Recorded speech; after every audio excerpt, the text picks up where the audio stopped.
పార్లమెంట్లో జరిగిన దాడి పక్కా కుట్రే, నో డౌట్. ఎందుకంటే ఇప్పుడు అసలు నిజం బయటకు వస్తుంది. ధర్నాలు, రాస్తారోకోలు చేస్తున్నారు. ఏమని? ప్రకటనీయమని. ఎవరు? కాంగ్రెస్సు, మిత్రపక్షాలు. ఇందులో ఆ లలిత్ అనేవాడు కోల్కత్తాలో తృణమూల్ కాంగ్రెస్ తరపునోడు, ఒక్కరోడు ఎస్ఎఫ్ఐ వాడు, ఇంకొకళ్ళు కాంగ్రెస్ పార్టీ ఐఎన్ఎల్డి తరపున పనిచేసిన అమ్మాయి. ఇప్పటిదాకా ఇలా ముగ్గురి బయటకు వచ్చినాయి. వాస్తవంగా పార్లమెంటు మీద దాడి క్రిందటిసారి జరిగిన తరహాలో జరిగితే మోడీ వెళ్ళి పాకిస్తాన్ని నాశనం చేసి వస్తాడు, ఏపీఓకైనా లాక్కొచ్చేస్తాడు. తద్వారా రేపు ఎలక్షన్లో క్లీన్ స్వీప్ అయిపోతే శాంతం వీళ్ళ జీవితాలే నాశనం అయిపోతాయని భయపడ్డారు. అందుకని మన దేశంలో వాళ్ళ చేతనే చేయించారు.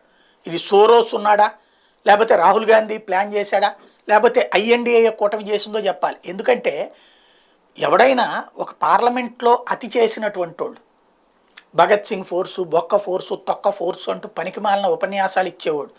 ఎందుకు చేశారు అంటే రైతుల ఉద్యమం అంట. ఎప్పటి రైతుల ఉద్యమం అయిపోయింది? కోర్టులోనే దానికి సంబంధించి తేలిపోయింది కదా. లేకపోతే మణిపూర్ సంఘటన అంతా సెటిల్ అయిపోయింది కదా. ఇంకేంటి అక్కడ?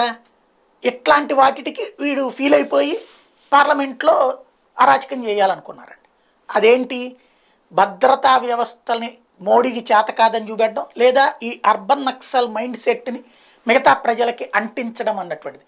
ఈ దేశంలో ఇట్లాంటి కుట్రలు జరుగుతాయి. నేను దాదాపు 3 నెలల క్రితమే చెప్పాను భవిష్యత్తులో ఇట్లాంటివి జరుగుతాయని. ఇది సోరోస్ మీడియా, సోషల్ మీడియా ద్వారా హైప్ చేస్తుంటుంది. మీడియా కూడా అదే రూట్లో వెళ్తుంది తప్పించి వీళ్ళ వెనకాల ఉన్న ఈ కుట్ర వీళ్ళు అన్నటువంటిది ఎందుకు బయట పెట్టరు? సోషల్ మీడియాలో వచ్చేస్తున్నాయి వాళ్ళ జాతకాలంతా. బట్ మెయిన్ స్ట్రీమ్ మీడియా ఎందుకు దాచేస్తుంది? దాన్ని బట్టినే అర్థమవుతుంది కదా. దేశంలో మీడియా మాఫియాలాగా తయారై ప్రతిపక్షాలన్నీ ఒక్కటే, సోరోస్ లాంటి వాళ్ళ అండదండలతో, చైనా వాళ్ళ తోడ్పాటుతో అందరూ కలిసి జరుపుతున్నటువంటి ఒక పెద్ద కుట్ర.